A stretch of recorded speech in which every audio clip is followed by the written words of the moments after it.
Hey everyone, we have another video for you on the channel talking about TGI stuff. This video is brought to you by you. Please consider becoming a member of the YouTube channel.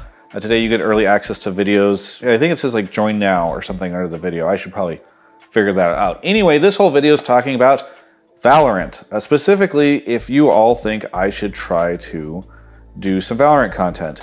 I've talked to a lot of people in the industry. I've had my own considerations around this stuff, but I think the final group that I need to talk to is obviously the people that watch my videos and my content. And I want to be clear that this would not be something I would be doing instead of League of Legends. It's just a situation where, and I said this in my previous video, you can go back and look at it if you want, at the channel update. I do think I need to probably diversify my content a little bit. And I am fairly interested in Valorant. I do not play the game very much these days. I played it a lot when it came out. My experience is that I am too bad now. All my friends did the whole thing where there's like a stratification that occurs where like the best players all go up to the top and I'm all the way down to the bottom. And so it's not really, it's one of those games that's not super fun to play with people who are way better than you, or rather it's not fun for them to play with me. All that to be said, I like what I'm seeing in the Valorant esports space because the things that drive my interest in League of Legends esports these days, it's not always like, what's the new champion going to be like or whatever, though those questions are interesting. It's also most predominantly the question of what are the interesting storylines? You know, why is FlyQuest not doing so well? Why is this team doing well? What is going to happen to this player whenever they switch teams? And those types of broader, bigger storyline stuff, that's what drives me.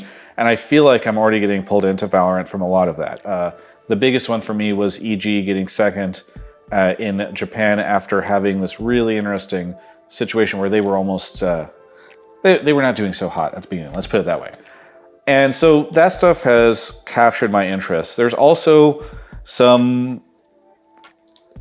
there's some really captivating players in that space. And I don't mean to dog on our LCS players, but sometimes I wish they had bigger personalities. Some of them are great, but I think there are some really cool folks that are in the Valorant space that I would love to do interviews and content with, and that I think could be quite fun to do so with. And it's in my backyard. It's close enough that I could dabble in it a little bit while still doing League of Legends content. And Riot is clearly supporting it a lot. I know there's some debate about whether or not they're supporting it more than LCS or League of Legends, but it seems like it's like a good place to be with folks that are associated with Riot Games. And then there's also a situation where I've heard that there's just not that many people that show up to the press room for Valorant. Now, I've had a couple of experiments already in the space. We had Boostio from Evil Geniuses call into Hotline League. He was really, really fun, big personality, said a bunch of crazy stuff. I'd recommend you go take a look at that, even if you are just a League of Legends fan, because he was basically having a conversation about who works harder between Val and League of Legends players, and I thought that was quite fun.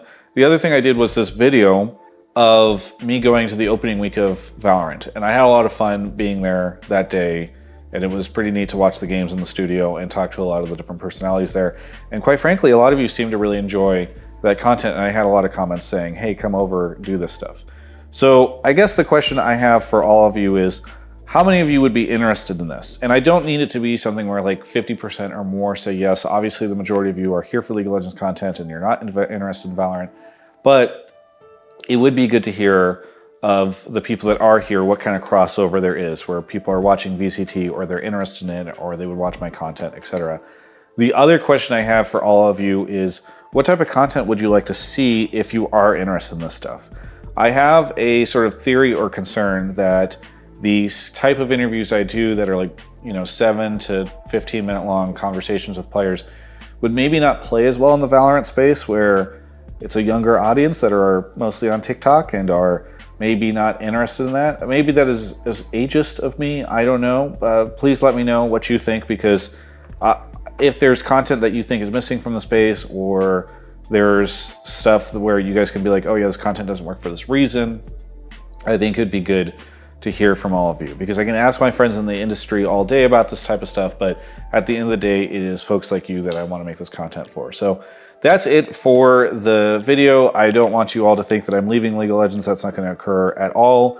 It's more just if I spun up a Valorant YouTube channel, which I would definitely do. I would not stick it on the League of Legends channel. I think that's a great way to kill both pieces of content. But if I spun up that Valorant YouTube channel, how many of you would be interested in it, and what ideas do you have for me or thoughts?